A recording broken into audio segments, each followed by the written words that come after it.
नमस्कार दोस्तों, स्वागत है आप सभी का विजडम पॉइंट पर। दोस्तों, हम देख रहे हैं हिंदी साहित्य से संबंधित एक महत्वपूर्ण श्रृंखला जो कि आधारित है घटना चक्र पर। दोस्तों, घटना चक्र पर आधारित ये प्रश्नोत्तरी आपके परीक्षाओं की दृष्टि से बहुत ही महत्वपूर्ण है।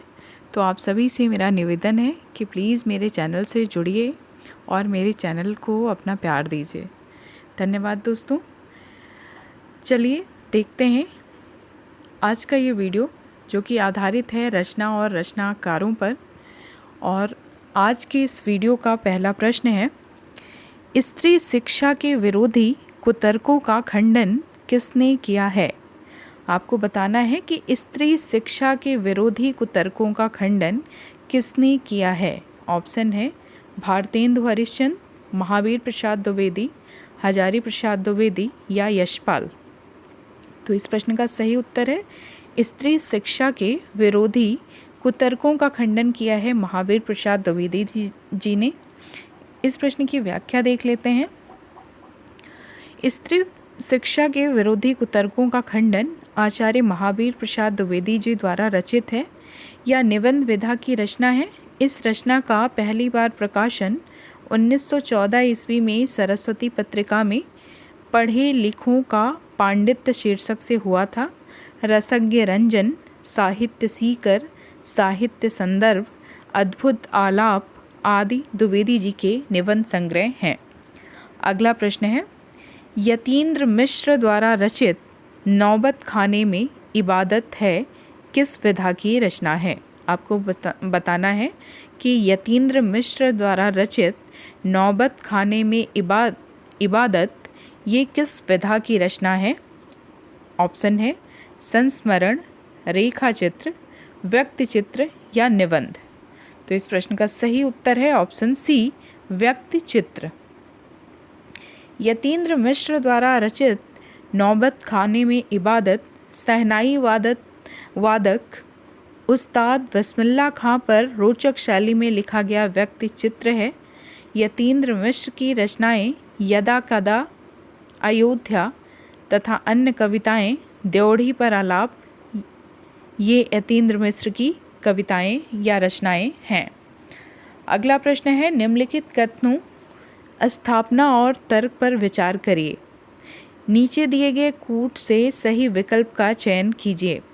स्थापना है कि 19वीं शताब्दी का नव जागरण भक्तिकालीन लोक जागरण से भिन्न इस प्रकार बात में है कि वह उपनिवेशीवादी दौर की उपज है।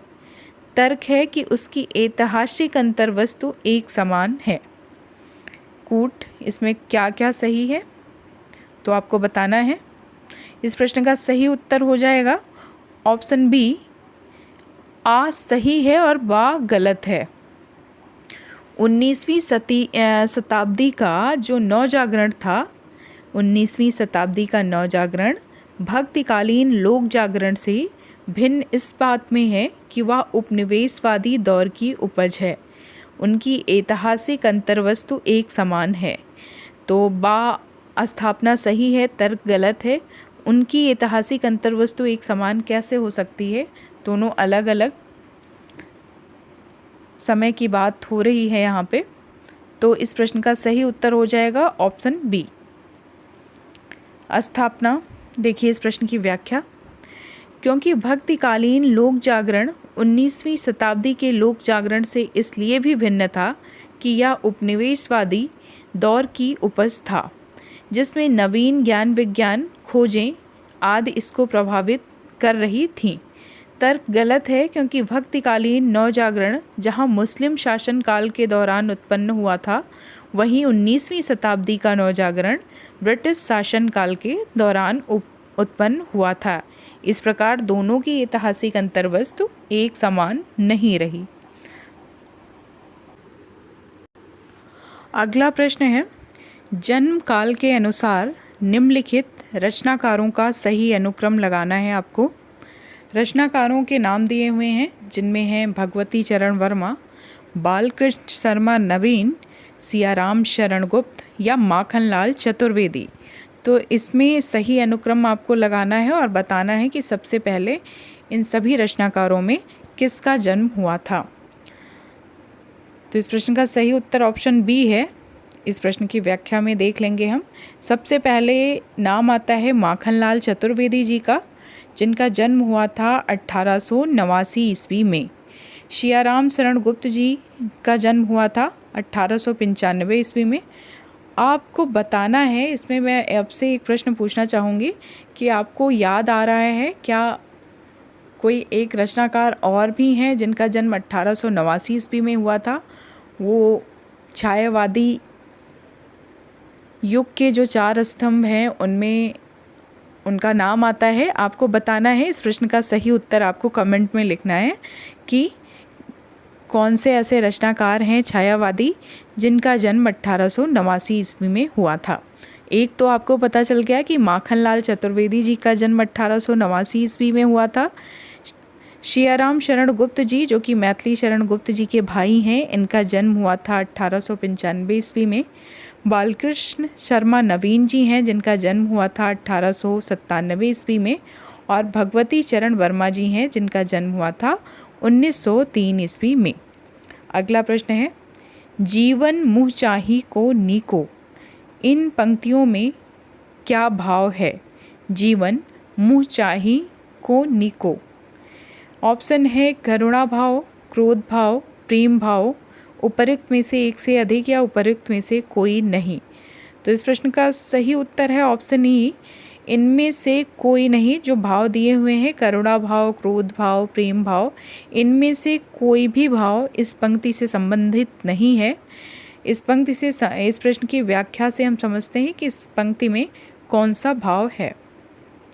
जीवन मुँह चाही को नीको, ये पंक्तियाँ सूरदास के भ्रमर गीत प्रसंग की हैं, जिसका भाव है असूया भाव।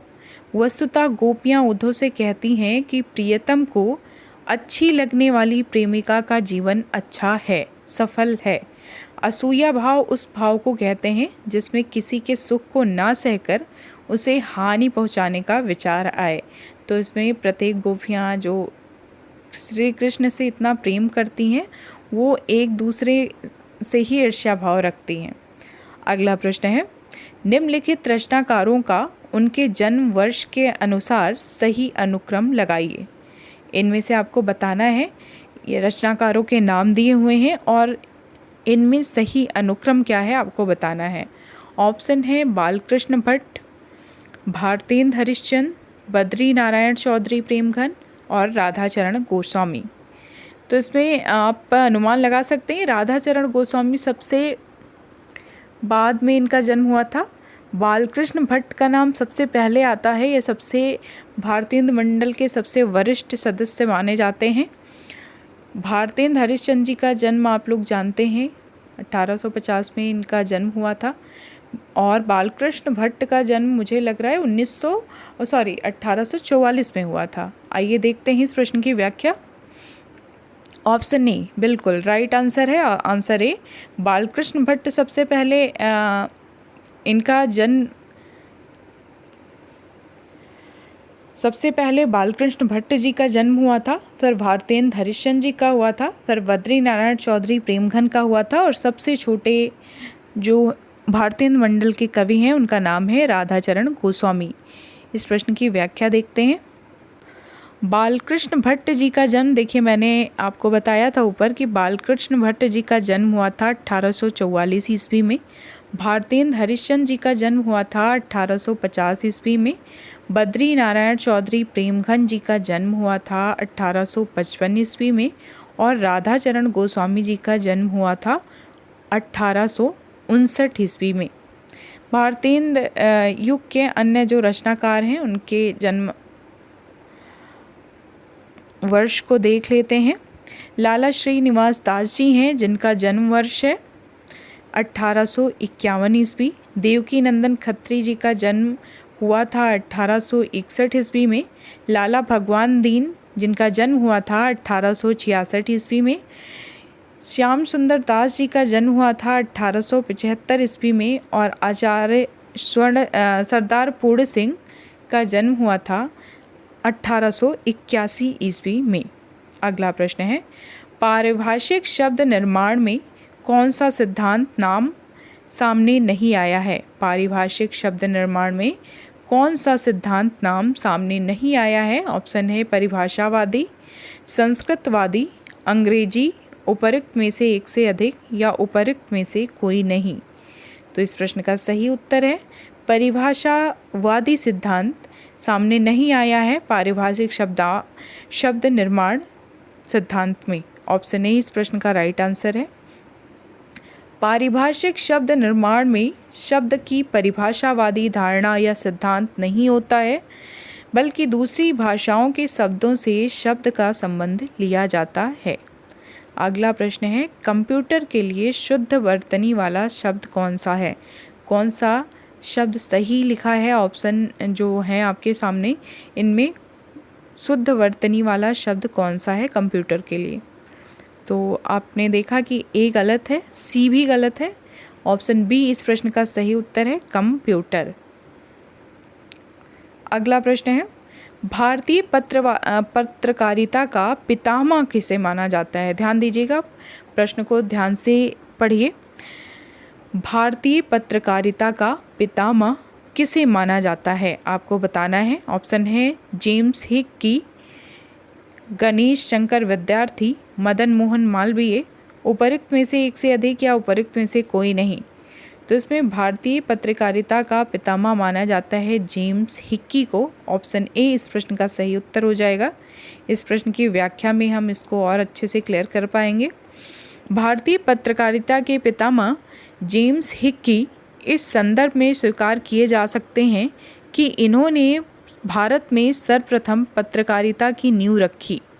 इन्होंने 1780 ईस्वी में बंगाल गज़ट नामक पत्र द्वारा भारत में पत्रकारिता की नींव रखी। ध्यान दीजिएगा, इन्होंने 1780 ईस्वी में बंगाल गज़ट नाम का एक पत्र निकाला और भारत में पत्रकारिता की नींव रखी। भारतीय संदर्भ में देखें तो भारत में पत्रकारिता के अग्रदूत राजा राम मोहन राय थे। आप जानते हैं उनका जो संवाद कौमुदी उन्होंने पत्र निकाला था। हिंदी के संदर्भ में देखें तो भारतीय हिंदी पत्रकारिता के जनक माने जाते हैं जुगल किशोर शुक्ल जी, जिनका पत्र था उदंत मार्तंड। उदंत मार्तंड का प्रकाशन हुआ था 1826 ईस्वी में। तो इस तरह से भारतीय पत्रकारिता के पितामह माने जाते हैं जेम्स हिक्की। अगला प्रश्न कथन और कारक का है। स्थापना दी हुई है कि पाश्चात्य समीक्षा शास्त्र से परिचित होने के बाद हिंदी आलोचना का स्वरूप बदला है। अब कृति की मूल प्रवृत्तियों एवं शाश्वत तत्वों का विवेचन होने लगा है। ध्यान दीजिए, मैं एक बार फिर से पढ़ रही हूँ। पाश्चात्य समीक्षा शास्त्र से परिचित होने के बाद हिंदी आलोचना का स्वरूप बदला है। अब कृति की मूल प्रवृत्तियों एवं शाश्वत तत्वों का विवेचन होने लगा है। तर्क है कि संस्कृत पद्धति पर आधारित आलोचना में केवल शास्त्रीय पक्ष को महत्व मिलता है, अतः कृति के समस्त गुण दोषों का उद्घाटन नहीं हो सकता है। तो आपको क्या लगता है? मुझे तो ये दोनों कथन सही लग रहे हैं। आ और बा दोनों, स्थापना जो है वो भी और तर्क जो है वो भी। इस प्रश्न का राइट आंसर देखते हैं। Option A, very good. आ और बा दोनों सही हैं, यानी कि स्थापना और तर्क दोनों सही हैं। इस प्रश्न की व्याख्या देख लीजिए। प्रस्तुत स्थापना और तर्क दोनों सही है क्योंकि पाश्चात्य समीक्षा शास्त्र से परिचित होने के बाद हिंदी आलोचना रचना की मूल प्रवृत्तियों एवं उसके शाश्वत तत्वों से जांची परखी जाने लगी। वस्तुतः इसके पूर्व संस्कृत पद्धति पर आधारित आलोचना प्रचलित थी, जिसमें रचना के केवल शास्त्रीय पक्ष को महत्व दिया जाता रहा था। इससे रचना के समस्त गुण दोषों को उद्घाटित नहीं किया जा सकता था। अगला प्रश्न है, स्त्री विमर्श पर आधारित तब्दील निगाहें किस लेखिका की कृति है? ये बहुत ही लोकप्रिय कृति है, स्त्री विमर्श पर आधारित है, नाम है तब्दील निगाहें। आपको बताना है ये किस लेखिका की कृति है। ऑप्शन है कृष्णा सोबती, मैत्रेयी पुष्पा, उषा प्रियंवदा, उपयुक्त में से एक से अधिक या उपयुक्त में से कोई नहीं। तो इस प्रश्न का सही उत्तर है ऑप्शन बी, मैत्रेयी पुष्पा। ये रचना है मैत्रेयी पुष्पा की। स्त्री विमर्श पर आधारित पुस्तक तब्दील निगाहें की लेखिका मैत्रेयी पुष्पा हैं। मैत्रेयी पुष्पा की स्त्री विमर्श पर आधारित पुस्तकें निम्न हैं। इनमें शामिल हैं खुली खिड़कियाँ, सुनो मालिक, चर्चा हमारा और आवाज़। अगला प्रश्न है दलित साहित्य का सौंदर्य शास्त्र नामक कृति किस लेखक की है। कौन से ऐसे दलित लेखक हैं जिन्होंने दलित साहित्य का सौंदर्य शास्त्र ग्रंथ लिखा है। ऑप्शन है डॉक्टर एन सिंह, ओम प्रकाश वाल्मीकि, रविंद्र प्रभात, उपयुक्त में से एक से अधिक या उपयुक्त में कोई नहीं। तो इस प्रश्न का सही उत्तर है दलित साहित्य का सौंदर्य शास्त्र नामक पुस्तक लिखी है ओम प्रकाश वाल्मीकि जी ने। ऑप्शन बी इस प्रश्न का सही उत्तर हो जाएगा। दलित साहित्य का सौंदर्य शास्त्र ओम प्रकाश वाल्मीकि की कृति है। दलित साहित्य अनुभव, संघर्ष और यथार्थ, अब और नहीं, सफाई देवता इत्यादि भी इन्हीं की चर्चित रचनाएं हैं। अगला प्रश्न है आदिवासी विमर्श पर आधारित आदिवासियों का संसार नामक पुस्तक के लेखक कौन हैं। आपको बताना है कि आदिवासी विमर्श पर आधारित आदिवासियों का संसार नामक पुस्तक के लेखक कौन हैं। ऑप्शन है मैत्रेयी पुष्पा, रमणिका गुप्ता, भारती मीणा, उपयुक्त में से एक से अधिक या उपयुक्त में से कोई नहीं। तो इस प्रश्न का राइट आंसर है ऑप्शन ई, उपयुक्त में से कोई नहीं। इस प्रश्न की व्याख्या देखते हैं।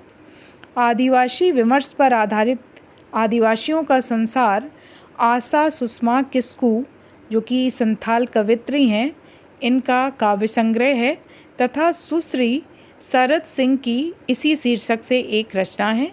आदिवासी विमर्श से जुड़े हुए जो ग्रंथ हैं, जो रचनाएं हैं, आदिवासी विमर्श, अवधारणा और आंदोलन, ये बुक है कुमार कमलेश की। आदिवासी विमर्श, अवधारणा और आंदोलन किसकी बुक है ये? कुमार कमलेश की।